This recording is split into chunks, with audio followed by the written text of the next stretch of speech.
Vamos lá. Vamos lá, Maurício, bom dia. Bom dia, tudo bem, Marcos? Como é que vai essa Tudo força? bem?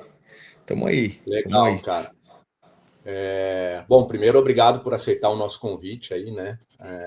A gente tem provocado aí alguns temas do agronegócio que são importantes para o agricultor, né? E a gente sabe que esse novo agro aí que a gente tem, né? De mudanças globais, geopolítica, de mudanças climáticas, todo esse momento que a gente vive financeiro no país, né? Juro alto, pouca liquidez e pouco crédito, as margens muito baixas do agricultor está muito pressionado. Acho que o agricultor nunca esteve tão pressionado em relação a margens e a custo. E aí, obviamente, que a gente tem esse fenômeno acontecendo aí, que são as RJs, né? Então, Sim, a gente estava discutindo, né, quem a gente poderia convidar para esse momento, para a gente trocar uma ideia, para a gente entender na prática como funciona, para quem é uma RJ, né, para que a gente não caia naquele risco da banalização da RJ. E aí a gente tem um grande amigo em comum, que é o Rodrigo e a Felice, e aí conversando com ele, ele disse, não, cara, vamos chamar o Marcos, ele é super parceiro, ele tem bastante experiência, é contador, é advogado, tributarista, então ele consegue unir as duas pontas e ele está fazendo um trabalho legal dentro do agro, não só pensando na RJ, mas em toda a jornada, em quais são as saídas para o agricultor nesse momento aí, né? Que ele não é só financeiro, ele é do estresse emocional também do agricultor, da família. Então são várias coisas, né? E sim. aí a gente ficou feliz que tu aceitou o nosso convite aí, né, para ter esse papo, né? Ô Maurício, para nós, na verdade, é uma honra estar com vocês, cara, porque eu acredito muito que tem se falado muito sobre o tema e, na verdade, o pessoal tem banalizado muito o que é recuperação judicial, o que é um alongamento de dívida, no caso do agronegócio. Eles acabam qualquer dando um caso de recuperação judicial e não é assim que funciona. Não é toda a dívida, não é todo empresário, não é toda a situação de endividamento que cabe uma recuperação judicial. Eu vejo que às vezes os caras utilizam da ferramenta como uma medida extrema e a dívida era de fácil solução. Por exemplo, tem casos que a gente verifica, Maurício, que se o cara fosse no banco pedir um alongamento, o banco negou, ele pode judicialmente conseguir um alongamento e resolver o problema do empresário, sem envolver Entendi. administrador judicial, sem envolver porque a recuperação judicial é muito robusta como ferramenta. Ela resolve, mas ela é muito robusta. Então tem que ser muito Bom, analisado. Eu acho bacana do teu evento por isso, para a gente poder desmistificar, entender, saber os momentos, quais são os momentos, né, ideais de e cada até, caso, né? e até falar um pouco dos efeitos colaterais, mas já tocando no assunto, né, Marcos? A turma está entrando aí, mas eu acho que tem um ponto importante aqui, que acho que é o ponto de partida, tá? Que é a gente entender de fato o que é uma RJ na prática. Por exemplo, eu tenho dúvida, o que acontece no dia seguinte, né, da RJ? Como é que funciona? Porque, então eu vou declarar minha RJ, e aí o que acontece? Minhas contas ficam bloqueadas, como que eu tenho dinheiro para operar? A partir daquele momento, como é que trata os credores? Eu acho que isso é uma coisa que por exemplo, fica na minha cabeça exatamente como funciona, porque quando a gente escuta falar de longe, parece muito assim, não, você entra na RJ e não precisa pagar as contas amanhã. Não, E aí me parece que não é bem assim. Tu consegue explicar né? tecnicamente assim um passo a passo de uma RJ para a gente entender um pouquinho? Consigo. Funciona assim, Maurício, que eu vejo muito, tá? O dia seguinte, tá? Ao empresário, vamos supor que ele já entendeu o que é, decidiu que esse é o caminho. Depois a gente pode voltar nessas etapas e entender o melhor momento e tudo mais. Mas vamos supor que ele já decidiu. Como é que seria o dia seguinte, o D1, né? Dia 1 após a distribuição do pedido. Normalmente, quando o empresário toma essa decisão, o dia 1 é o dia mais tenso do empresário, e a ação vai durar ali por 60 a 90 dias. Porque é justamente nesse período, Maurício, onde toda a documentação que dá o direito dele estar em recuperação judicial vai ser avaliada. Então, veja Hum, só, ele distribui um processo, vamos supor que ele está distribuindo esse processo no dia 1 do 10, tá? ele tecnicamente distribuiu a recuperação judicial, ele não está tecnicamente autorizado a seguir com a recuperação judicial. Então, daquele momento em diante, os credores ficam em alerta. Porque, peraí, se ele já distribuiu, mas ele ainda não tem um benefício, o que está acontecendo? Começa o empresário a receber muita ligação nesse dia 1, principalmente dos bancos, porque os bancos eles têm uma eficiência muito grande em analisar e verificar diariamente quantos pedidos estão ocorrendo no país ao longo dos dias. Então, todo dia ele faz uma pesquisa. E Tá? aí, nesse Então, momento, vão cortar o crédito dele e tal. Como é que fica? Como é que. normalmente, nesse momento, ele já não tem mais crédito, ou o crédito ele já estava limitado, estava numa situação que ele não tinha mais muito o que fazer para tomar mais recurso. O que acaba acontecendo nesse dia 1 que ele acaba tendo muita pressão, porque os bancos começam a falar assim: olha, você tem um contrato de alienação fiduciária comigo. Uhum, Recuperação judicial não protege a alienação fiduciária, você vai perder as suas máquinas, seus equipamentos. Aí o uhum. outro banco liga e fala: olha, você também entrou com pedido assim como o outro fez, lembra que não deu certo? Eles começam a fazer um trabalho psicológico contra esse processo. O empresário acaba ficando numa insegurança muito grande, mas no que diz respeito ao dia 1, eu acho que é o dia de maior tensão, cara. Porque é Tá. muita ligação dos bancos ameaçando perder os ativos, tá? E tirando essa parte da pressão, o que de fato é real, assim, ele vai, os caras não vão tomar o equipamento, os caras não vão bloquear a conta, como é que funciona isso? No dia 1, cara, você ainda tá num limbo jurídico, vamos dizer assim, porque o processo foi distribuído, mas o juiz. Mas é muito normal, pela média nacional, que o juiz avalie o seu processo dentro de 15 dias. Tá. Então, em 15 dias, ele vai fazer um crivo do tipo: olha, complementa documentos, ou eu já aceito a sua recuperação judicial e vou deferir. Por exemplo, que pede uma perícia prévia, que chama na empresa, para entender de fato se o que foi falado é verdade, caso ela tenha alguma dúvida, mas no ato seguinte ela dá o despacho, que chama despacho de deferimento Tá. do processo de recuperação judicial. E é o carimbo oficial do judiciário autorizando você a seguir na recuperação judicial. A partir desse momento, você tem todos os benefícios legais de não ter problemas com bloqueio de contas, perder os ativos essenciais. Mas nesse limbo tem esse risco. Tem esse risco, mas ele é um risco muito mitigado já. Porque o fato de você ter distribuído o processo, você não tem o deferimento, mas você já está pedindo ajuda. Então, Tá. tudo que é depois da distribuição, você pode reaver.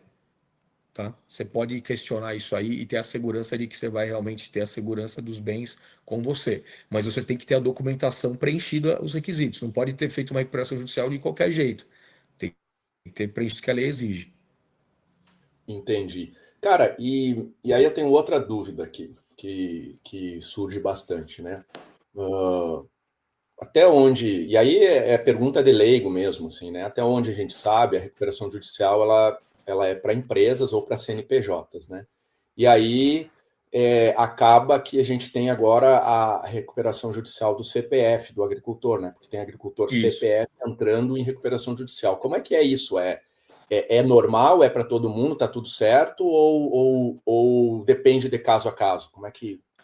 Acaba que, no caso do agricultor, do pessoal que trabalhava muito com o CPF, a lei teve o entendimento que, na verdade, isso é uma empresa. Apesar de estar tudo em cima de um CPF, era uma empresa que estava ali. Tinha funcionários, atividade, faturamento, recolhimentos de impostos. Então, o que eles fizeram? Uma equiparação ao empresário. E aí tem um Mas, requisito. Aí mas você isso já é preenche. dado, não tem questionamento mais. Hoje não tem muito questionamento mais. Basta você preencher os requisitos e seguir. Então, todas as dívidas do empresário na física, que ele tem lá um financiamento de implementos, máquinas, equipamentos, financiamentos que ele custeio, CPR, seja lá qual for, ele consegue fazer uma integração, vamos dizer assim, de tudo isso como um CNPJ, como se fosse uma empresa. Ele é equiparado a uma empresa, tem os benefícios do tempo já, e ele consegue o benefício da recuperação judicial. Não tem muita discussão hoje não, Maurício. Antigamente, quando começou o Instituto, tinha. Como que você vai fazer? Quais os requisitos? Aí acabou que relativizou, porque falou, não tem como. Veja, se é na física, é na física. Porque um dos requisitos da recuperação judicial de empresa fala assim: empresas com menos de 2 anos não podem pedir recuperação judicial. Aí ficava o questionamento: como é que você comprova esse tempo para a pessoa que tem negócios na física? Uhum. Aí falou: olha, cara, não tem muito como você fazer, porque desde a partir do momento que ele tirou um CPF e tal, movimentando a conta dele, entende que ele é um empresário. Né? Se ele Entendi. planta, colhe, cria gado e etc., ele já é um empresário. Né? Então, hoje não está tão difícil pedir essa equiparação e conseguir, está mais tranquilo. Legal. E deixa eu te É do perguntar outra produto. coisa, que vai, enfim, vai no meio desse caminho. Cara, quando a gente pede uma RJ, o que, que a gente vê acontecer, né? O cara já estava com crédito abalado, mas sempre tem aqueles teus parceiros que te dão crédito e tudo mais, e tu consegue, de uma certa forma, ir levando.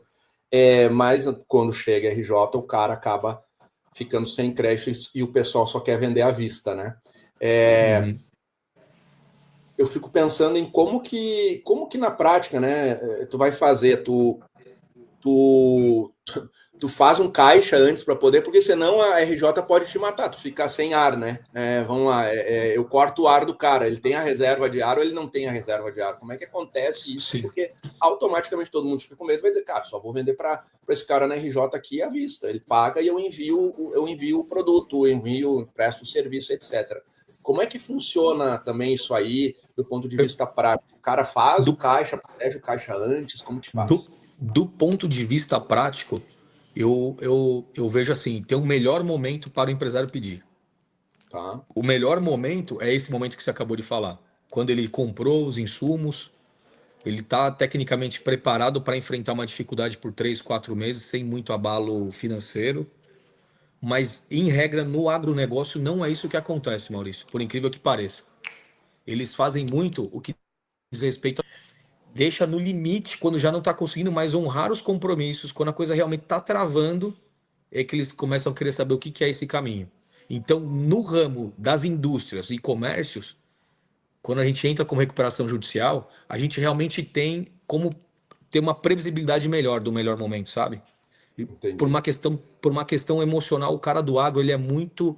Como a gente foi criado em sítio, meus pais vieram do, da lavoura. Então, o que, que eles pensam muito a nível de honra? Eu não posso atrasar, eu não posso dever. Então, eles levam muito no limite esse momento. Então, quando você, Maurício, começa a não ter mais crédito, que já dificulta muito a vida deles, eles ainda insistem bastante antes de pedir a recuperação judicial.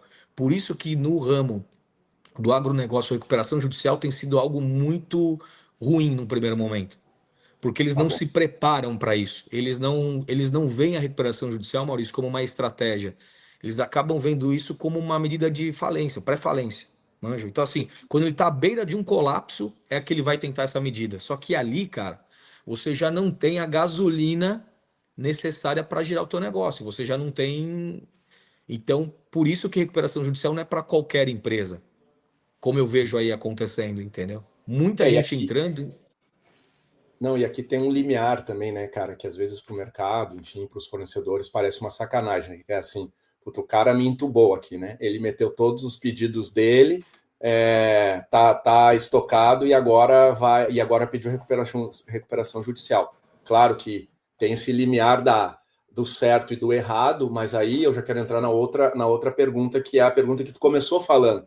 Tá, mas a RJ me parece ser o penúltimo caminho, né? Porque depois tem a falência, mas é o penúltimo caminho. Quer dizer, quais são os caminhos anteriores e o que na prática o agricultor pode fazer para evitar a recuperação judicial? E a gente sabe que aqui tem muita ferramenta que o produtor acaba não conhecendo. E então eu queria entender um pouquinho dos caminhos, até para a gente, depois dessa pergunta, poder entrar para quem é a recuperação judicial, né? Pronto, Uma coisa pronto. leva a outra. Consegue O falar um que que pouquinho assim, do que eu, tem hoje? Maurício, a nível de vivência, tá? De experiência que eu tô tendo com o agro, especialmente, o agro é o único segmento, único, gente, que ele tem uma possibilidade de fazer um alongamento das suas dívidas legalmente falando. Então, Me por explica exemplo, legalmente com base em que lei, em que porque decisão. só para você ter uma ideia, ó, todo crédito rural, então na modalidade de custeio ou CPR, normalmente o que ele fazia? Chegava no vencimento ou próximo ao vencimento, eles pediam O empresário vai no banco e pede o alongamento. O que os bancos têm feito, que é o que tem dificultado muito? Tem dificultado e não tem autorizado esses alongamentos mais. Isso tem criado esse problema em cascata que está acontecendo. Mas não é porque o banco está dizendo que não pode, que ele, como empresário, legalmente na justiça não possa pleitear. Porque é um direito. Para você ter uma ideia, tem uma súmula que a gente usa aqui, eu vou até pegar para você, que diz o seguinte, ó. Súmula 298 do STJ assegura: o alongamento de dívida originada de crédito rural não constitui faculdade da instituição financeira, mas direito do devedor nos termos da lei. Muita gente não sabe dessa súmula do STJ. Aí você vai no banco, o banco vai lá e recusa, ele entra em desespero. Só que o que eu vejo muito aqui, quando o crédito é rural na sua essência? Ele tá devendo, aí o cara vai lá e fala, eu vou alongar para você, vou fazer uma renegociação. Só que quando ele renegocia, Maurício, ele renegocia as taxas de Selic de hoje. Aí perde a natureza de ser um crédito rural na sua essência, que também Quando é ele vai ilegal. fazer a inovação, ele perde a natureza e tem uma taxa absurda na frente. Exato. Aí ele faz o alongamento, ou seja, se imagina que o agricultor não está conseguindo pagar o que já era numa taxa incentivada. Deveria ser Aí o contrário, né? Deveria ser o contrário. O banco vai lá e força o alongamento numa renegociação a Selic mais 5. Vamos supor. E mais garantia, e mais isso, e mais aquilo. E aí né? ele pede isso, pede mais imóvel, etc. Então, assim, só que tecnicamente, você pode ir na justiça, que é o que nós estamos fazendo, e tem tido muito sucesso nisso, que assim, se o banco se recusa, eu vou para a justiça, alongo isso na justiça. E como é que você faz esse alongamento? Você tem que fazer um laudo pericial, comprovando de fato se você teve a tua quebra de safra, qual que foi o motivo? O que aconteceu? Que Você no Rio faz um Grande do laudo Sul não para isso. precisa nem fazer muito laudo, Sim, né? Tá evidente, né? Por exemplo. tá evidente por tudo que aconteceu. Aí você faz um laudo e um laudo muito bem feito, Maurício, vai dizer de fato, olha, realmente para ele conseguir pagar essa dívida, ele precisa de mais 10 anos de prazo, as mesmas taxas do crédito rural e com carência de 2 anos, vamos falar, que é o que nós estamos fazendo hoje, é uma média isso. Cara, se você hoje tem um processo de alongamento na justiça que demora um ano para homologar Demora ele, um ano para sair. Demora um um ano. ano. Só que a liminar do juiz para não dar o direito do banco executar sai em 7 dias. Entendi. Então, em 7 dias o cara está protegido até um ano realmente ter o Até o... alongamento. E Pronto. nesse meio do caminho, ele paga ou ele não paga? Ele fica Não congelado. paga. Não Não paga, fica paga. congelado. Aí tu me diz, ó, ele fica um ano durante o processo para definir o alongamento. Se vai ser em 10 anos, 12, 8 anos, qual carência, vai discutir isso no alongamento, com base no laudo. Definiu isso, você ainda vai ter uma carência depois disso. Então você tem um processo que demora um ano para definir, mais uma carência que você definiu num plano de alongamento Então, dentro de um laudo eventualmente, o cara pericial. está protegido 2, 3 anos até ter o desembolso de novo. Ele consegue organizar a vida porque ele tem fluxo de caixa para fazer. Aí tu veja, Maurício, no agro é o único caso que isso acontece. Em todos os outros segmentos que nós atuamos aqui, não tem essa possibilidade. Então eu entendo que recuperação judicial para o agronegócio é medida de extrema, assim, tem que ser muito bem avaliado, não é algo como você faz em outros locais. Porque no agro você tem essa ferramenta. O problema que eu entendo é assim, não deu para alongar, ou foi alongar, alongou em taxas equivocadas, você pode anular esse alongamento, tá, mano? Se você tem uma ideia, fez um alongamento ruim, você Quem alongou também pode discutir esse fato. pode discutir, pode anular esse daí, se as taxas estiverem fora do que deve de ser o crédito rural, porque normalmente é isso que eu estou vendo aqui em 100% dos casos. Então ele vem numa taxa de 8 ao ano, quando a longa está dando 2, 1,80, 2,20 cheguei a ver já ao mês, ou seja, impagável. Então o cara pode pedir esse alongamento na justiça. E o que ele faz com isso? Cara, uma carência, vou tecnicamente falando de 3 anos, porque é 2 anos de carência, mais o processo que demorou um ano, você está em outro cenário. Daqui 2, 3 anos a gente reavalia o processo, reavalia se é o caso de uma recuperação judicial. Mas eu não acredito que entendeu? Eu não acredito que o agro dependa de uma recuperação judicial de fato e de direito como uma medida, mesmo em caso de urgência, não é o primeiro caso. O primeiro caso, no meu entendimento, É o alongamento. faz o alongamento judicial, e para isso tem requisitos para serem preenchidos. Então, por exemplo, gente, primeira coisa, você tem que notificar a instituição financeira para pedir o alongamento. dá um prazo de 5 ou 10 dias para eles avaliarem seu alongamento. Eles vão dizer o que para você? Que não aceitam. Esse é o documento essencial para poder fazer o pedido na justiça. Então você pediu ajuda, comprovou que você pediu, não teve retorno da instituição, isso dá o direito para o empresário pedir o alongamento na justiça. E o que a gente tem visto, né, nas RJs do agro? 40%, 50% do valor lá da RJ, né, escriturado, ele é banco. Então, na prática, você consegue dar uma boa respirada se você vai para... Tem casos, enfim, estou dando uma média aqui do que a gente tem visto nessas RJ. Deixa eu te fazer uma outra pergunta, que a Gabriela da Silva... Pode complementar.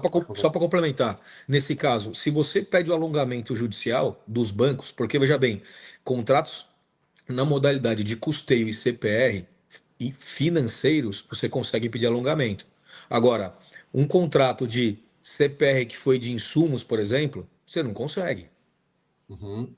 Mas de financeiro banco, que é o grosso, você consegue. Agora, se você alonga o banco, não te sobra a cabeça no lugar, entendimento para você sentar com todos os demais e falar, gente, olha aqui, ó, tô alongando o banco, quero acertar vocês de uma maneira que eu consiga pagar. Se não for assim, aí sim eu vou ser obrigado a ir para uma recuperação judicial. Entendeu? E eventualmente você vai pegar aquela sobra daquele capital e também negociar, cara, eu te dou 10% aqui, vamos alongar aqui também, o cara tem mais também ferramenta, tem mais dinheiro para poder fazer o jogo, né? É um mercado onde um tem que ajudar o outro, Maurício, nesse momento.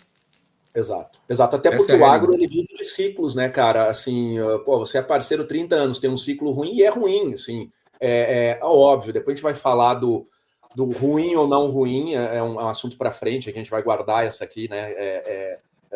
Tem muita gente usando o RJ, na verdade, para crescer, entre outras coisas, via a RJ, mas é outro papo. Mas deixa eu te perguntar uma coisa. A Gabriela aqui perguntou, né, a Gabriela da Silva aqui nos comentários, ela perguntou assim, o que é melhor, renegociar a dívida fora da justiça ou a partir da recuperação judicial? Eu tenho uma pergunta aqui, porque a gente tem a RJ e a extrajudicial. Qual é a diferença delas?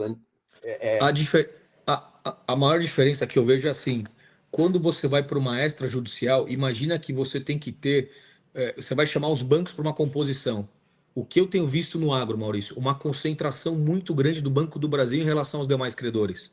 Uhum. Imagina que você vai chamar os bancos de uma maneira fora do fórum, você vai chamar eles para uma composição numa mesa, vamos dizer assim, e você vai ter que colher os votos de cada credor.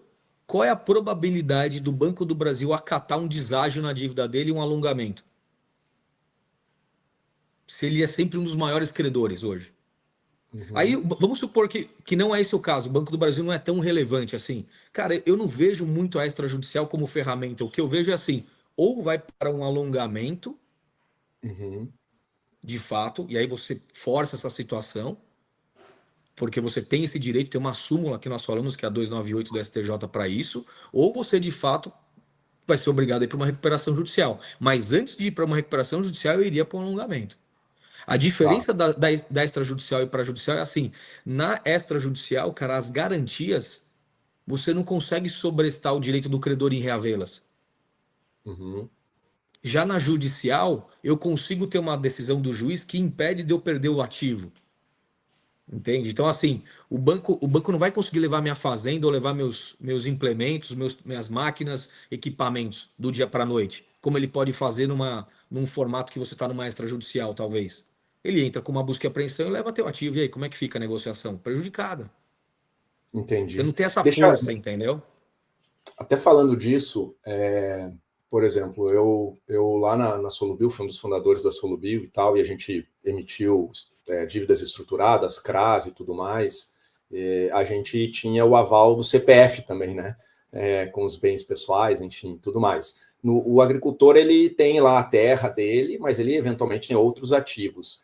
E aí, o que na prática protege ou não protege numa RJ? Porque a gente escuta muito falar, isso entrou, aquilo não entrou, o juiz pede a lista de bens dos gestores, Como é que funciona isso aí na prática? Porque no fio o cara é fiador no CPF, e daí, como é que fica? Sim, é assim, Maurício, na prática. Tudo aquilo que é bem essencial à atividade, por mais que esteja numa alienação fiduciária, que é a pior modalidade de contrato que existe, o credor não consegue reaver. O que é o bem essencial? Então, dentro de uma fazenda, o trator, as máquinas que são utilizadas, a própria terra em si, tudo isso é colocado numa condição onde não pode ser retirado do trabalhador, porque senão ele não consegue fomentar o negócio dele. Agora, tem casos que a gente avaliou aqui no escritório, caras que têm propriedades enormes, alienadas fiduciariamente, mas ele tem um avião financiado. Cara, a lei não vai proteger o avião que ele usa, entendeu? A lei não vai Não é proteger o essencial. carro essencial. Ele não vai proteger o carro importado que a mulher usa, ou o carro. Veja, não é essencial. Ah, mas eu O tenho uma Hilux. apartamento na praia, se ele tá de chiador, os caras vão ir no apartamento na praia, não Se, tem se, jeito. se ele deu em garantia imóveis que não são essenciais, esses imóveis e esses veículos, esses bens, por não ter a essencialidade da lei, você tem que entrar com uma recuperação judicial, caso for, se for esse o caminho, e já direcionar uma negociação direta com esses caras. Por quê? Senão você vai perder. Você não pode E dinheiro, negligenciar. dinheiro na conta PF ali, como é que funciona? Porque aqui tem aquela questão, tem as empresas são RJ, que são CNPJs, e outros são CPFs. O dinheiro que está na conta, o cara pode bloquear numa brincadeira dessas. É assim, Maurício. Se você. Aí, pulando a fase do alongamento, né, falando da RJ agora.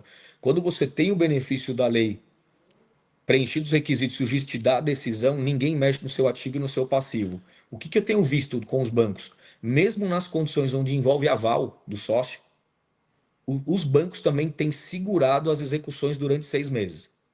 Então eu Entendi. entendo que nesses primeiros 6 meses é a habilidade do advogado e a habilidade do empresário em entender a necessidade de já ir para uma composição daquilo que ele sabe que não vai poder permanecer no processo. Aquilo que é essencial, que vai poder permanecer no processo, também não pode negligenciar. O que eu faria? Colocaria no segundo semestre da RJ. Então, no primeiro semestre, eu resolveria os bens que foram colocados, mas que não são essenciais. E no segundo semestre, você dá uma atenção para aquilo que é essencial. Por quê? Em algum momento, Maurício, o processo acaba. E quando Uhum. acaba o processo, o credor pode reaver o bem de volta. Então Entendi. você tem que estar negociado com esse cara, porque quando acabar o processo, está renegociado, está tudo certo. Ele não vai pegar o bem, você renegociou, vai conseguir pagar, tá tudo bem. Você fez um alongamento dentro de uma judicial. Foi isso que você fez, tá? Legal. Então, Legal. tá? Vamos agora falar um pouquinho aqui, que tem várias perguntas aqui para a gente responder, mas eu quero ir de uma forma mais, numa lógica aqui. Tá bom, eu fiz o alongamento e tal, ou eu não fiz o alongamento, tá muito tarde para fazer, eu não consegui, etc, etc. O que é o plano de recuperação judicial, que é aqueles 60 dias que você vai apresentar? O que de fato quer dizer isto e o que eu preciso para ter ele aprovado? Na verdade, sim, 3 coisas. Eu acho que nem todo mundo consegue ir para uma RJ porque o cara não tem os dados, tem a contabilidade bagunçada. Como é que é? Quais são os pré-requisitos para eu poder chegar no ponto da recuperação judicial? E depois, o que é o plano de recuperação judicial? Tá. Como é que funciona, Maurício? Os pré-requisitos, né? Falando deles. Você sendo um empresário, né? Por analogia, por mais que você esteja atuando no seu CPF, você é um empresário. Se você tem atuação superior a 2 anos, você consegue ter o benefício da recuperação judicial. Para que isso aconteça, você tem que apresentar balanços e DRE dos 3 últimos anos. Essa Que convenhamos, documentação tem uma série. já é um desafio, né, para muito agricultor, né, que não está fazendo a Não, gestão do seu caixa, não tem as escriturações contábeis e tal. sim, mas nesse caso, Maurício, o que eu tenho orientado? Normalmente, tudo que o agricultor faz, ele movimenta dentro da sua conta, certo? Tudo Certo. passa dentro de um extrato bancário, né? O Sim. que eu falo para ele? Olha, pega o seu extrato dos 3 últimos anos, leva para o seu contador e faz essa contabilidade acontecer dentro do que é a realidade. Olha, quanto que eu faturo na média, safra, assim, faz um desenho dentro de uma realidade, não precisa ser algo preciso, 100%. Você tem que demonstrar que você... Veja, o requisito da lei fala que eu tenho que apresentar os balanços e DRE. Só que não está dizendo ali que é erro, vou ser penalizado, né? Uhum. Então, automaticamente, se você preencher o requisito, algum erro que tiver ou não, você pode corrigir depois. O importante é apresentar o documento. Então, requisitos essenciais que eu entendo seriam esses. E a credores, detalhada. Então, para quem que eu devo, de verdade? E O quais... contas a pagar do cara, né?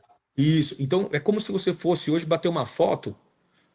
Imagina que você fosse tirar uma foto de drone da propriedade e nessa foto sai toda a vida do empresário, do agricultor, sai tudo. O grande desafio aqui, e obviamente que até o produtor que usa a Agro está com todos os dados mais na mão, é muito da maturidade do cara ali de ter tudo escriturado, porque não é fácil ter um balanço, né? Ativo, passivo, inventário de equipamentos, os contratos de entrega futura. Tem uma complexidade, por mais que o cara usa 8 CPFs, 8 contas que transitam, ali tem coisa que tem a atividade dele, tem outra atividade, então tem um desafio aqui e quem tiver mais preparado ou mais organizado tem mais chance, né? Tanto do tempo, porque o cara consegue juntar tudo isso mais rápido, quanto até da consistência dos números que estão sendo apresentados, né? Acho que passa por aí. Sim. Mas tudo bem, eu Aí, organizei os documentos que é basicamente DFs, né? Demonstrações financeiras. Tem algo mais que precisa? sim, aí depois que você apresenta, você faz o pedido da tua recuperação inicial, justifica o motivo da sua crise, junta a documentação e pede a tutela do juiz para falar, olha, eu preciso do benefício da recuperação judicial. Quando o juiz reconhece que você preencheu os benefícios, ele te dá o despacho de deferimento que eu te comentei logo no início. Esse despacho é a data que dá a largada para a apresentação do plano em 60 dias que você comentou. E Em o que é o plano? 60 dias, o plano, e é o ponto, que eu acho que esse é o ponto crucial da recuperação judicial, que eu falei que os primeiros 90 dias eram muito decisivos, né, no sucesso do processo. Quando você tem esse despacho, você tem que apresentar o plano, e eu entendo que você já tem que apresentar um plano onde você tenha um mínimo de anuência ou de entendimentos com os credores que foram lá colocados. Uhum. Então você já tem que ter mais ou menos, pela experiência, que tipo de deságio, que tipo de prazo, que tipo de carência eu posso pedir com a natureza da dívida que eu tenho para poder não ter problema lá na frente. Então Ou essa que eu seja, acho que é a grande. tu tem 60 dias para dizer o seguinte, cara, tá aqui o meu plano, mas eu preciso que você me ajude dessa maneira e a minha proposta é essa. Eu alongo assim, eu te pago assado e eu tenho que ir negociando até chegar num ponto que eu vou ter. Como é que funciona? É a maioria lá que tem que aceitar ou é todo mundo que tem que É, aceitar? é, Imagina só, aí eu apresentei o plano. Esse plano vai ser discutido. Tá, Normalmente essa discussão demora 6 meses. tá. Aí você fecha um outro plano, você fecha um segundo plano. Vamos dizer assim, você apresenta um plano inicial que vai ser como se fosse o tronco, né, da operação. Depois você vai fazendo os ajustes finos do plano para chegar no que precisa para aprovação, né?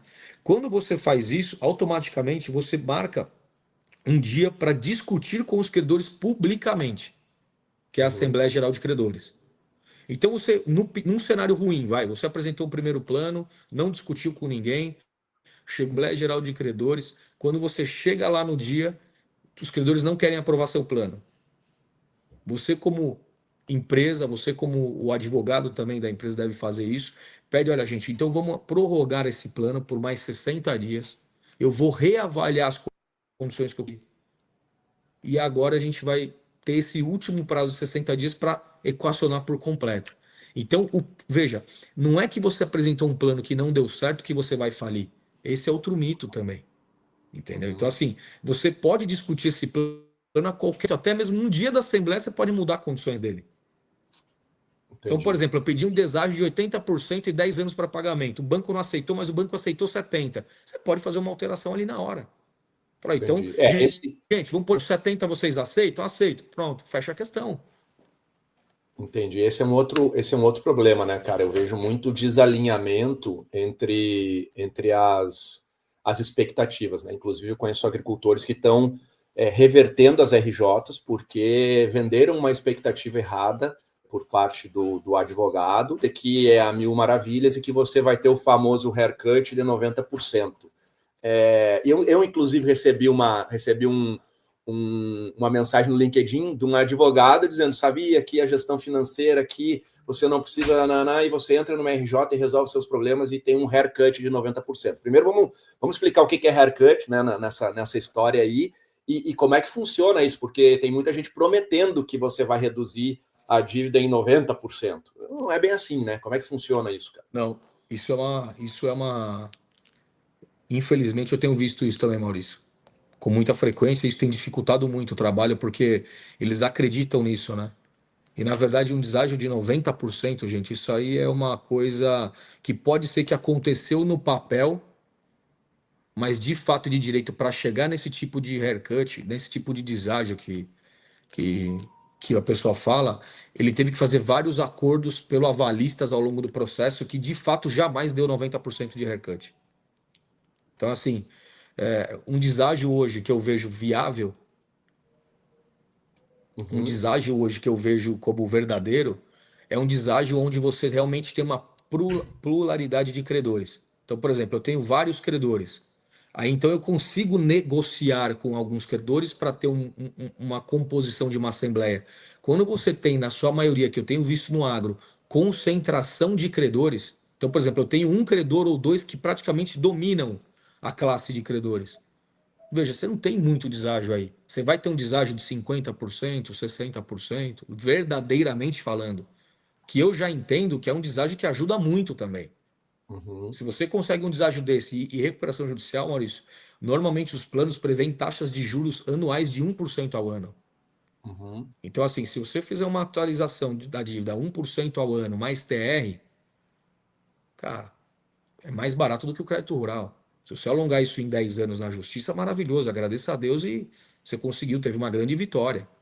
O grande ponto da recuperação judicial que eu acho é não perder os ativos, é poder negociar com os ativos, porque nesse caminho você pode achar algum interessado comprador, fazer uma operação onde paga parte o banco, paga parte sobra para o negócio e a vida vai se movimentando, entendeu? Eu acho que esse é o ponto. Quando você me perguntou do plano, Maurício, eu fiquei te devendo uma resposta que é assim: como que monta isso, né? Como que prepara isso? Na verdade, isso tem que ser feito a quatro mãos: advogado, empresário, uma empresa especializada e os credores. Isso não é algo que tem que ser imposto, isso não é algo que tem que ser goela abaixo, isso tem que ser algo que tem que ser discutido para que seja o mínimo possível debatido. Quando um processo ele tem muita discussão, ele irrita todas as partes. E recuperação judicial, você me perguntou quantos votam, quantos por cento? Normalmente, mano, isso é 50% dos presentes na Assembleia que votam. E aí eu vou te dar uma estatística assim, ó. Vamos supor que a gente está falando de uma dívida de 10 milhões. Tá. 5 milhões banco e 5 milhões Uhum, são fornecedores, tá? Nem uhum, coloquei trabalhista nessa relação. Mas só para a gente fazer um desenho. Normalmente, quem sempre aparece nas assembleias? Os bancos. sim. Os fornecedores, gente, muitas vezes não aparecem. Ou porque não sabe, não deram atenção no processo, não se habilitaram no tempo certo, não se habilitaram com a documentação exata. Aí chega no dia da assembleia, fica impedido de votar. Aí olha só Uhum, que loucura. Tem 5 milhões de bancos que apareceram um dia, certo? Dos 10 milhões, 5 milhões de bancos foram, 5 milhões de fornecedores não apareceram. Se eu fizer uma composição com 2 milhões e meio de banco no dia, olha só que loucura. Se eu fizer um acordo só com metade dos bancos que foram no dia, aham. eu aprovo a Eu- recuperação judicial. Ou seja, de 10 milhões, eu só precisei me compor com 2 milhões e meio e conseguir a aprovação do deságio que eu queria. Por quê? Por Entendi. negligência das partes. Entendi. Então, quer dizer, o próprio fornecedor também tem que ser responsável, os outros fornecedores, o cara de insumos, de máquina, enfim, a sementeira, eles têm que ser responsáveis, têm que estar ligados e têm que contribuir nesse processo, porque senão vão se dar mal. Porque aí o resumo é isso, Depois, né? depois ele reclama, fala, não recebo nada, eu não sei o que está acontecendo. Já aprovou, tá mais dinheiro, nunca veio a cor do dinheiro, porque até para receber o dinheiro você também tem que se habilitar. E às vezes ele não sabe, Legal. Legal. entendeu? Antes da Então, gente falar Antes da gente falar sobre, enfim, benefícios pró, efeitos colaterais, o Rodrigo está nos assistindo aqui, o Felice. Ele pediu para a gente explicar sobre as diferentes classes de credores e os limites para cada uma no RJ. O Rodrigo foi um cara que enfrentou uma RJ grande lá atrás, né, uns 15 anos atrás, aí, mais um pouquinho, 17, 18, de 1,6 bi, imagina na época lá. E sim. passou por esse processo, né? Ele sabe muito bem como funciona o negócio. Consegue explicar para a gente um pouquinho? É assim, ó, dentro de uma recuperação judicial hoje, nós temos a discussão de quatro classes de credores. A classe número um é a classe trabalhista. classe trabalhista, ela sofre uma limitação de até 150 salários mínimos. Então, se você tiver um processo trabalhista hoje, ou um risco de um processo trabalhista que supera esse valor, você fica tranquilo que você vai pagar até 150 salários mínimos. O que exceder os 150 salários mínimos, esse credor trabalhista vai ser direcionado nessa parte que excede para a classe 3, que é a classe credor quirografário, que é a classe do credor que não tem garantia, tá bom? Então a classe trabalhista, ela é uma classe bem, ela é pouco falada, mas ela é bem importante de ser discutida, porque na classe trabalhista, normalmente você tem prazos de pagamento em até 12 vezes após a aprovação do plano, limitado a 150 salários mínimos, e dependendo do caso, Maurício, se tem muito processo trabalhista nessa classe, é algo que realmente incomoda o dia a dia da empresa, a gente pode pleitear deságio de 50% que passa. Então eu posso pegar os 150 salários mínimos, dá mais ou menos 220 mil reais de limite. Você pode pleitear um deságio de 50% nesse valor. Então é algo que viabiliza a vida do empresário, porque às vezes o problema nem é só banco, às vezes o problema de uma trabalhista estava fazendo um auê dentro do negócio do cara. Normalmente quando envolve um acidente, perda de membro, normalmente quando envolve a trabalhista que teve algum tipo de acidente, o processo ele é sempre muito pesado. Então nesses casos você limita. A classe 2 do processo de recuperação judicial é a classe credor com garantia, garantia real. O que é esse credor? É aquele caso onde você deu em alienação fiduciária, hipoteca, propriedade, bens móveis, máquinas, equipamentos, qualquer tipo de garantia que envolve um bem, ele entra na classe 2. Então você vai tratar trabalhista de uma forma, credor com garantias de outra forma, e a classe 3, que é o credor sem garantia, você coloca todos no mesmo cesto, você trata de outra maneira. E a classe 4, Maurício, é o credor que é a microempresa e EPP. O que é isso? A lei trata o microempresa e EPP, então você tem um fornecedor muito pequeno. Por mais que ele não tenha garantia, você não pode pôr ele na classe 3.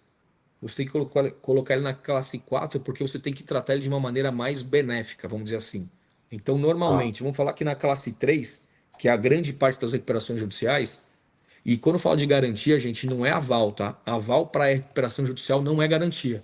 Então, toda a dívida que você fez via aval, ela entra na classe 3, tá? Entendi.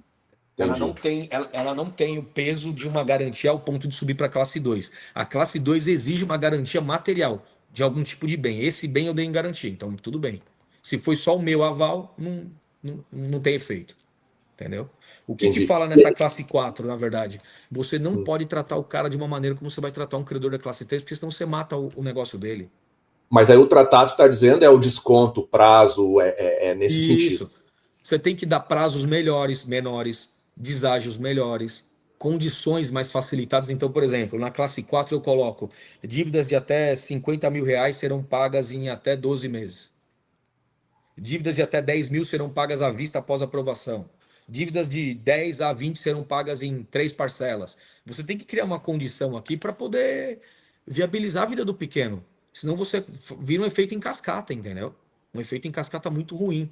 Eu sou muito contra, cara, a recuperação judicial que está 100% focada em fornecedor, cara. Entendeu? Porque aqui... sabe, fornecedor é gente como a gente, tem que conversar. Vem aqui, meu, eu vou te explicar minha situação. Tá aqui minha situação, ó. Eu não preciso ir pro fórum para dizer o que eu tô passando. Tá aqui minha situação. O que você quer fazer? Até porque aqui, né, cara, e eu acho que aqui a gente entra um pouquinho no efeito colateral que eu quero dar um mergulho depois, mas já que você puxou, acho que vale a pena falar. Cara, para pensar numa revenda hoje de insumos, né? Por isso que a recuperação judicial, acho que você deu um caminho muito legal, que é, cara, tem muita ferramenta antes da recuperação judicial, inclusive o Eduardo Pavan, da Falon aqui de Paragominas, está falando, cara, peguei um empréstimo do Banco do Brasil para plantar milho e não vou conseguir pagar, porque a gente teve quebra no preço, etc. Ele tem o alongamento. Deixa eu responder esse caso. Uma coisa importante no alongamento, tá? Tem alguns juízes, não são todos, uma pequena quantidade de juízes, que eles estão negando na justiça o alongamento quando você pede depois que você está ficando inadimplente. Você pediu o alongamento, chegou no pagamento e você não está pagando. Tem juiz que entende que se você já pediu administrativamente e não está honrando e vai para a justiça pedir, você pode ter problema. É uma pequena parcela de juízes que estão fazendo isso. Mas aí dá para recorrer também, né? Dá para recorrer, mas o que eu oriento? Então, se você já sabe, no caso do Eduardo, que vai ter algum tipo de problema, o que tem que fazer? Antes de iniciar o vencimento, ou já está pagando com muita dificuldade, já pede administrativamente o alongamento, já se documenta. Por quê? No data que você está pedindo, você está ainda lutando para pagar.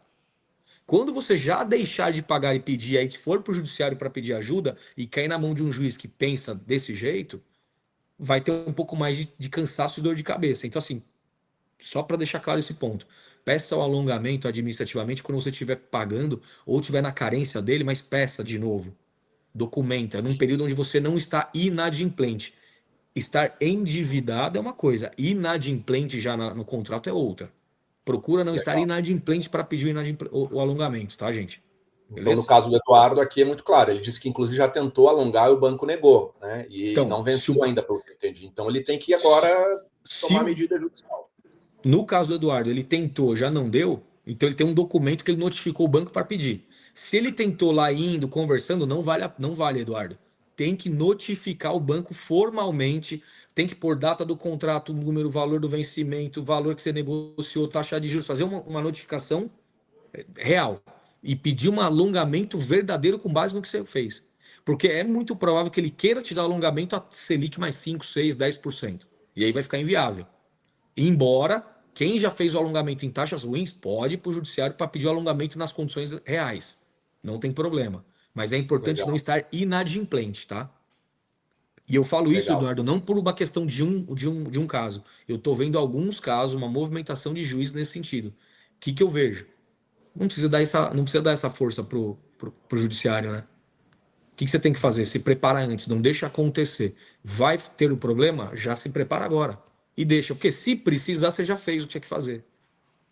Entendeu? Legal. Eu vou aproveitar outras perguntas aqui, porque eu ainda quero entrar no final aí da nossa conversa, Marcos, nos efeitos colaterais, porque eu acho que é importante, né, falar do ecossistema. Mas o Amael está falando, e o parcelamento de custeio? Vi recentemente casos de algumas instituições que fazem o parcelamento até 4 vezes, a fim de facilitar o pagamento do produtor. Como funciona?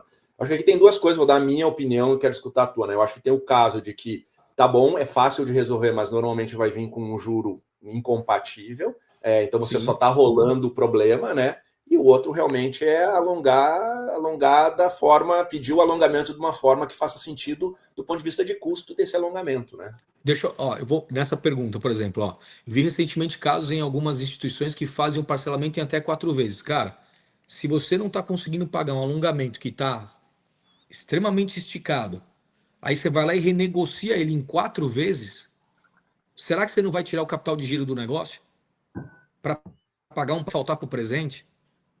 Será que não é mais inteligente fazer um planejamento real e alongar a dívida em 10 anos, no prazo real, entendeu? Quando você faz um laudo pericial para pedir um alongamento, Maurício, qual que é o ponto?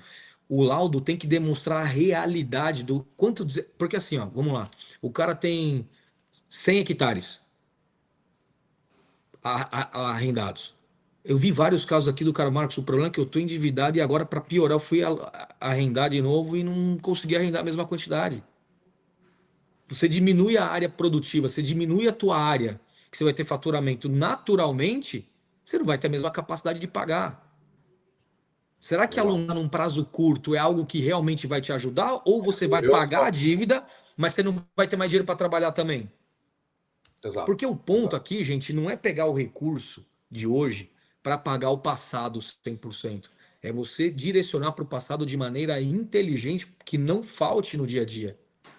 Porque se você faz isso, você vai viver eternamente num ciclo de tomar crédito.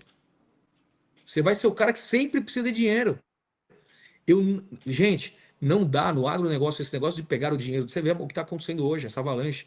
Você pega um recurso para pagar outro, pega um para pagar outro. Você vive uma vida pagando juros, cara. Ah, mas é pouco, mas ao longo de 10 anos, quanto não foi?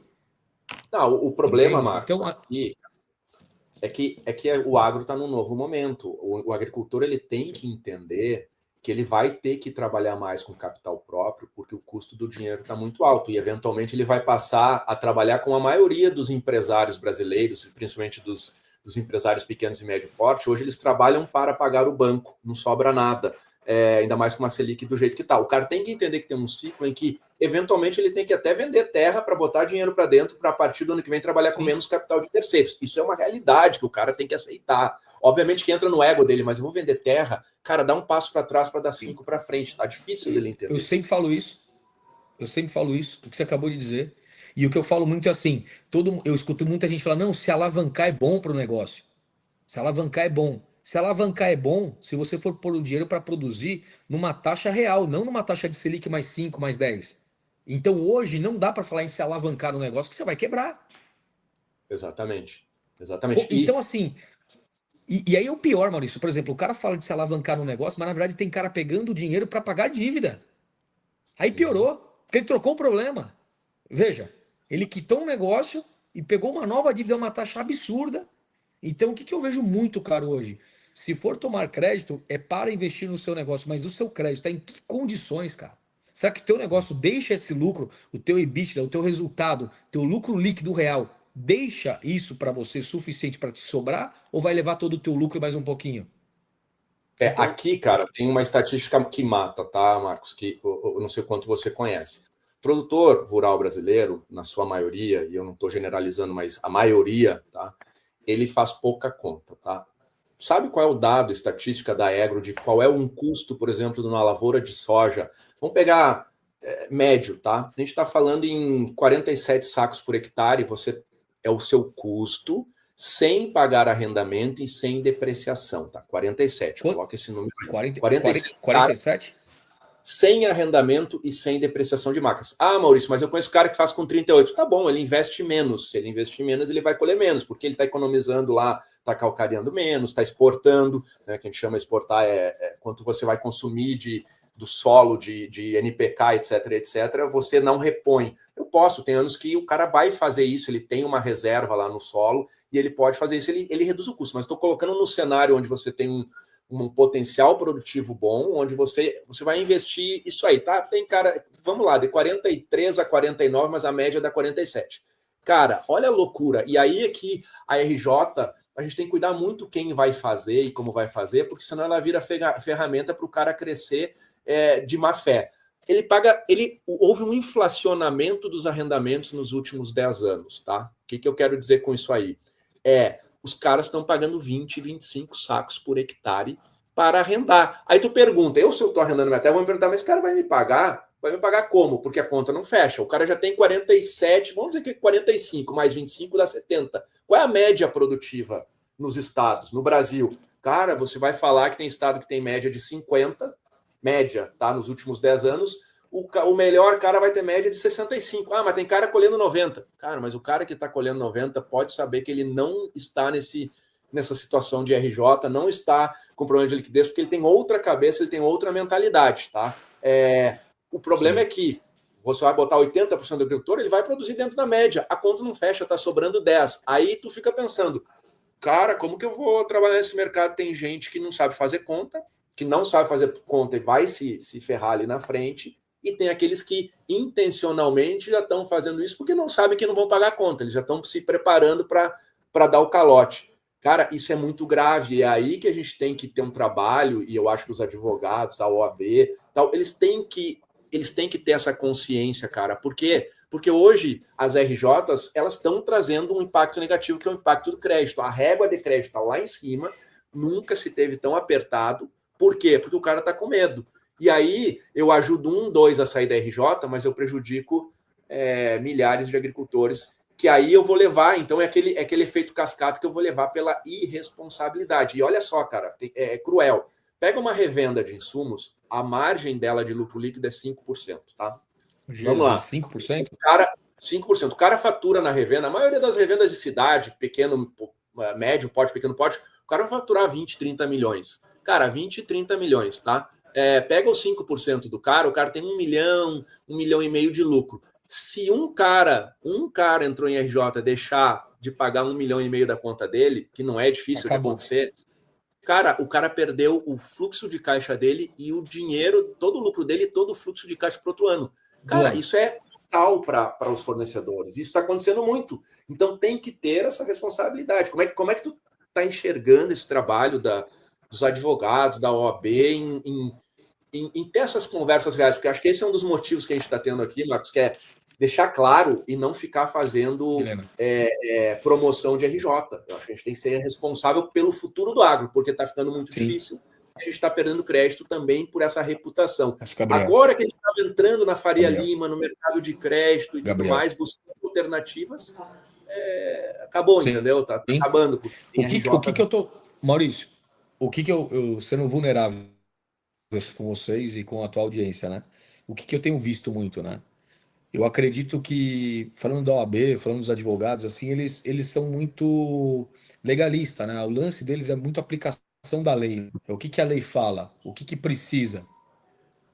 O que precisa, o que precisa para fazer uma recuperação judicial, eles vão fazer, vão orientar para isso. Mas, tecnicamente, esse entendimento do negócio falta para muitos profissionais. Então, eu acho assim, quando você é um advogado ou um contador especializado em algum nicho, você passa a ter essa visão que você colocou, você claramente entende a dificuldade do empresário. E o ponto aqui é saber de fato aquilo que realmente incomoda ele no dia a dia. Porque não adianta entrar com uma recuperação judicial, Maurício, se você tiver condições de resolver o que levou ele à crise. Quando você deixa o cara simplesmente sem pagar legalmente, quando você arruma prazo para ele, para poder de fato ele respirar, mas não resolve o problema que levou ele à dificuldade, vai virar a estatística que você vê. E qual que é a estatística que você vê? É aquela estatística que a maioria que entra em recuperação judicial não sai. Ou não tem benefício. Por quê? Porque de fato não tem mesmo. O cara ele não corrigiu o problema que ele tinha. Ele não entendeu ainda. E quem está do lado assessorando não está tendo a habilidade de demonstrar isso para ele. Então eu sempre falo para os empresários, clientes nossos aqui, e até a gente divide isso no dia a dia no nosso ecossistema. O que levou você à dificuldade? Qual foi o ponto que te levou a isso? O que fez isso? Não, Marcos, eu comecei o meu negócio totalmente alavancado, tá? Mas me conta um pouco mais, quando você começou? Eu comecei há 15 anos. Cara, mas não é possível que você está há 15 anos nesse cenário. Em algum momento você... Ah, não, Marcos, o que acontece? Eu cresci, eu fui comprando terra. Comprei muita terra. Mas você tinha dinheiro para comprar? Então, Marcos, aí que foi o problema. Acabei pegando dinheiro do meu giro para comprar terra. Não, e agora? Agora eu estou tentando vender já faz 1 ano e meio. Estou escutando isso direto agora. Estou tentando vender há 1 ano e meio e não consigo. Eu não consigo... Entende, Maurício? Então, assim, qual que é o ponto? Em algum momento foi muito fácil, deu muito certo. Quando teve a correção, ele não entendeu, ele manteve o mesmo estilo. E agora o preço... Veja, aí você tem um problema numa quebra de safra. 2, 3, não tem quem aguente. Dependendo de recursos terceiros. O que tem que fazer? Dar esse passo para trás. Então, o que é mais fácil fazer? Será que é melhor eu realmente continuar avançando e tentar manter? Cara, tem recuperações judiciais no agro de bilhões, cara. De caras que levaram no limite o quê? O crescimento. O crescimento em área não significa o crescimento em dinheiro, porque se você tem uma quebra de safra, piorou o problema. Aumentou o tombo, na verdade. Então, dar um passo conforme as suas pernas é o grande diferencial de quem quer ter sucesso. E é isso que eu vejo aqui. E assim, né, Marcos, a gente teve um boom de preço de commodity na pandemia e pós-pandemia, que levou muitos... E a juro muito baixo, porque o juro do agricultor estava 6%, 5%. O cara foi abrir, inclusive, em áreas de abertura, né? E aí essa área de abertura custou mais caro. A gente vê muito no Tocantins, no Piauí, no Maranhão, ela custa muito mais caro. E aí, quando inverteu a commodity, o juro subiu, isso foi uma fórmula mortal. Mas deixa eu te falar, o Rogério Félix aqui já fez até uma pergunta anterior, e só para terminar que o nosso tempo já estourou, eu tenho mais 70 perguntas, eu acho que a gente vai ter que marcar outro dia aí, mas vamos lá. Vamos respondendo. O Rogério Félix ele perguntou lá atrás como avalia utilizar consórcio para quitar alongamento da dívida e outras operações. E aqui também, uma coisa importante, o que eu vi uns caras fazendo e funcionou, tá? Cara que inclusive vai pediu a RJ e vai sair da RJ, tá? Vai destituir ela rapidamente. O cara disse assim, ele pegou todos os créditos que ele tinha, consórcio, equipamentos, ele vendeu equipamentos ou entregou os equipamentos para os credores, pegou crédito, carta de crédito que o cara tinha e foi indo, vai alugar equipamento, vai reduzir um pouco a área, entregou uns arrendamentos, vai vender um pouquinho de hectare e o cara fez esse planejamento com os ativos que ele tinha, quer dizer... E resolveu, vai ter um custo um pouco mais alto no início ali para para alugar equipamento e tal, mas tu pegar a depreciação, taxa de juros do equipamento, para ele, eu acho que aí um planejamento financeiro, entende? Essa foto que você falou do onde estamos, da onde viemos, é que vai fazer muito sentido, né? Mas eu acho que só para responder aí o Rodrigo, né, em relação a isso aí, como é que tu enxerga? Cara, eu vejo assim, todo o consórcio é uma modalidade de crédito barato, certo? Barato. É muito melhor. Se você conseguir isso, agora sim, vou utilizar consórcio para quitar esse alongamento de dívida. Mas será que na carência que você consegue, nos prazos que você vai conseguir no tempo, será que você precisa de fato queimar uma carta de crédito para isso? Talvez não seja o melhor momento lá na frente, quando você entender de fato, olha, realmente vai apertar. Aí eu vou lá e quito. Porque veja, o tempo, eu vejo assim, isso é muito claro para mim aqui. O fator tempo ele é determinante ao sucesso do negócio.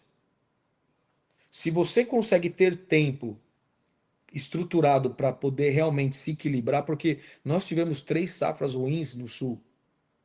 Será que vamos ter mais possível isso? Então, assim, será que em 3 anos o jogo não é outro e eu consigo realmente cumprir esse alongamento? Sabe? Aí eu uso o consórcio para uma máquina ou outra coisa.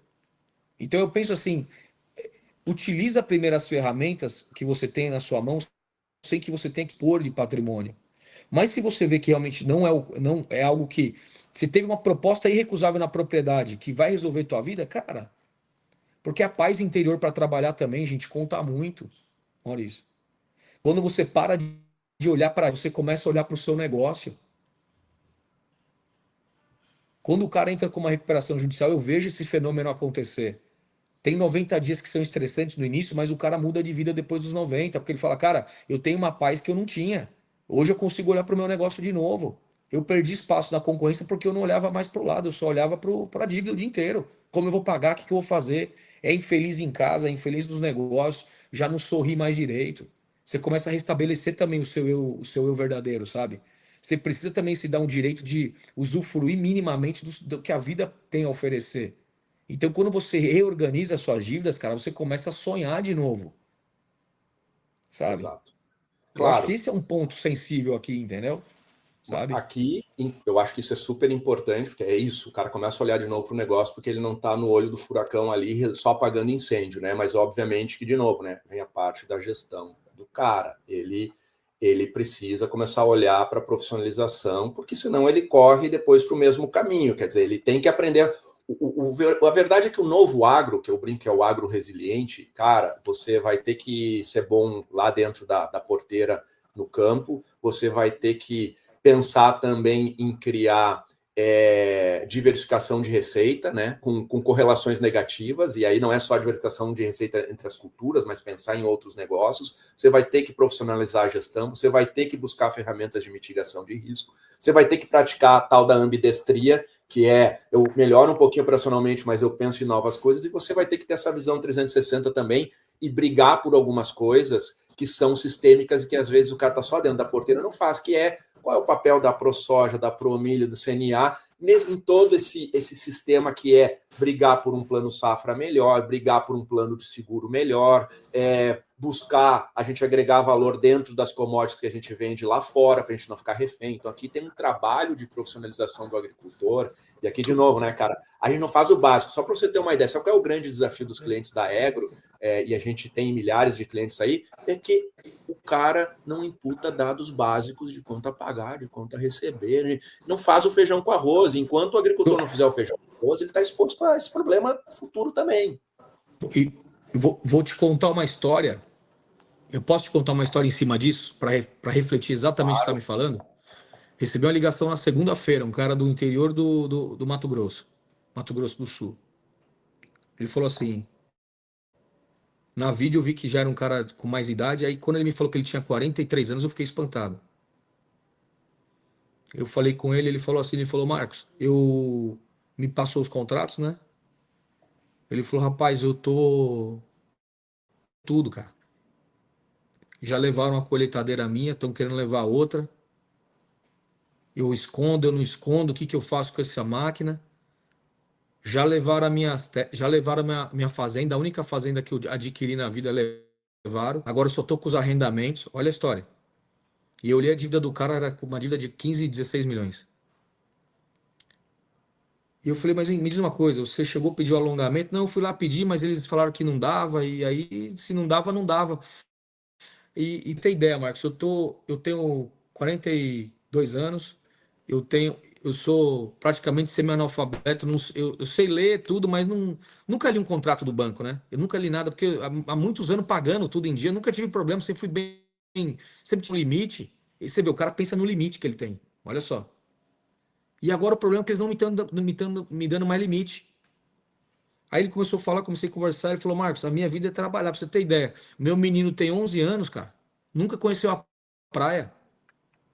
Aí ele mostrou as mãos assim na vídeo. Cara, de chorar, meu irmão. De ver a situação do cara. Aí eu falei, mas ó, faz o seguinte, eu vou dar um jeito aqui, eu vou alongar pra você. Rapaz, mas eu pus na mão dos advogados aqui que não fizeram nada ainda. Eu falei, ó, fica tranquilo, eu vou dar um jeito aqui, a gente vai se ajudar. Aí eu falei com o pessoal do escritório, eu falei, ó, é um cliente que a gente tem que realmente dar a mão pro cara e fazer acontecer. Porque você vê, não tem entendimento, tá de coração aberto e falou assim, Marcos, e o meu caso ainda não é o mais grave, meus amigos aqui, meus vizinhos estão numa situação pior que a minha. Aí a outra história que eu te falo, olha como é diferente. Aí um outro cara de Tocantins me ligou, Marcos, daqui a 6 meses eu vou quebrar. Dívida de 160 milhões, olha o tamanho da dívida. Eu tenho cento e poucos de propriedade, o banco falou que só vai renovar o custeio agora e o CPR se eu der tudo em garantia. E eu não dei nada em garantia. Eles estão me exigindo. Dou ou não dou? Eu falei, meu amigo, se você der, você já sabe o caminho disso. Tem que alongar, pedir prazo e condição e tal. Então você vê, já veio numa situação, Maurício, que já veio numa situação que não tem mais jeito nenhum. Aí ele falou que por conta disso ele não tem dinheiro para fazer a safra agora. Tá correndo atrás de crédito para tentar fazer a safra. O outro já está se preparando, porque ele falou, cara, eu vou quebrar daqui a 6 meses, o que eu já faço? Então, veja a diferença. Veja a diferença de posicionamento. Mas o que eu quero dizer com essas duas histórias? Não importa o momento que o empresário vem no agro. Vocês têm a ferramenta do alongamento na mão de vocês. Antes de qualquer coisa, alongue a dívida. Se o teu problema é fornecedor, é o cara que te deu crédito na máquina, é o cara da John Deere, é o cara do trator, não importa. Chama esse cara, explica para ele, fala, olha, não corra do credor. Fala, olha, vem cá, eu estou alongando na justiça, os bancos. Quem acreditou em mim nos insumos, eu vou fazer um acerto. Quero fazer um acerto com você. Explica, por quê? Eu tenho absoluta certeza que o que você vai conseguir é ter uma devolutiva para poder continuar seu negócio sem precisar de uma recuperação judicial. Então, assim, se for o caso e aí passou esse time, aí tudo bem, mas assim, vocês, como pela natureza que vocês têm dos contratos, vocês podem fazer isso. E trabalha com vocês tem a mesma humildade, os mesmos valores, eles têm esse entendimento de um ajudar o outro. Esse é o ponto, Maurício. Que não tem em Boa. qualquer outro segmento que eu vou, é guerra, meu irmão. É um querendo derrubar o outro, o cara baixa 0,5% do preço para derrubar o concorrente. No agro, não. O preço da saca que é para você é para mim também. Boa, boa. Bom, Sabe? Marcos, cara, tá muito bom tá muito boa essa conversa. Acho que a gente foi bem pragmático aqui, foi em vários pontos, esclareceu bastante coisa.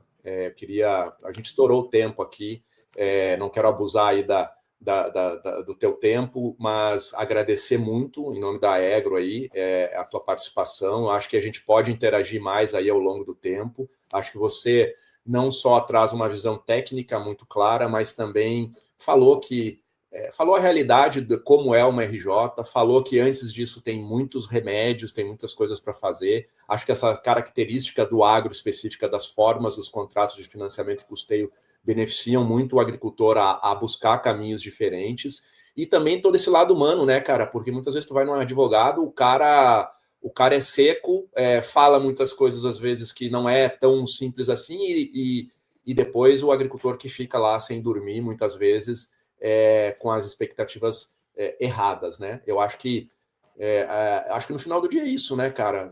Tem que fazer com muita seriedade, pensando na resolução, porque eu acho uma coisa legal que você falou, é que assim, não adianta tratar o sintoma, tem que tratar a causa.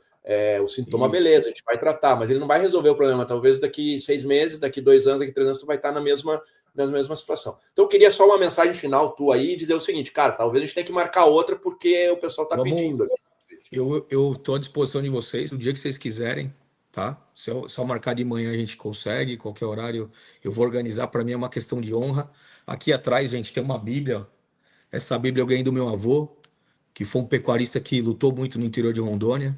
Ele me deu essa Bíblia em 2003 e falou para mim que confiava muito em mim e tudo mais, e que ele queria que eu levasse isso para minha vida. Então, a primeira coisa, eu acho que a gente tem que ter muita fé em Deus no que a gente faz. O que eu faço, Maurício, eu vejo que é uma missão que me foi colocado. Eu tenho uma honra muito grande em tratar o agro, é um carinho, eu tenho um enorme respeito por todos vocês que estão trabalhando e vivem do agro. Eu admiro e respeito muito vocês.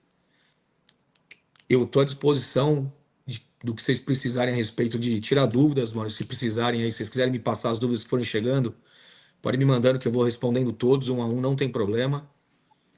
E eu quero só dizer assim, ó, não desistam, não desanimem, não entrem nessa estatística que está acontecendo, que a gente sabe aí de pessoas que estão desistindo de tudo e até da vida às vezes. Não é esse o propósito do negócio. O nosso propósito é de vencer, nós viemos para vencer. O que a gente está falando aqui é uma lei que a gente pode usar para salvar o nosso negócio, mas que não precisa eventualmente ir para uma recuperação judicial. Você pode também usar a lei em outros caminhos para isso. Então nunca deixe de pensar nesse sentido, tá bom? Quem puder me seguir nas redes, Maurício, posso deixar aqui o Marcos Claro, Pelosato ponto claro. oficial lá no Instagram. Eu falo bastante. Quem tiver dúvidas, alguma coisa, quiser perguntar para a gente lá, a gente tem um time que atende. E a gente está aqui para isso, tá bom? Eu só agradeço a todos vocês da Eagro aí, o carinho, o respeito, o Rodrigo e a Feliz também, que foi um cara que abriu as portas.